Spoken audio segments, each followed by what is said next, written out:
এই মুহূর্তে বাংলাদেশের বেস্ট ট্রিটমেন্ট রোগীদের প্রথম হচ্ছে সিএমএইচ। আপনার সিএমএইচ এ আসা, সিএমএইচ এর খরচ, সকল অপারেশন থেকে শুরু করে রিপোর্ট এভরিথিং বাড়িতে পৌঁছা পর্যন্ত রাষ্ট্র সরকারের পক্ষ থেকে অবশ্যই সেটি বহন করবে এবং সেই দায়িত্ব রাষ্ট্র নিতে হবে।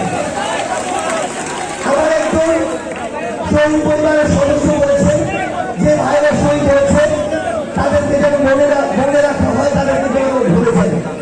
শুধু একটি জিনিস বলি, আমাদের এবং এই সংসদ মানুষের খাওয়ার খরচ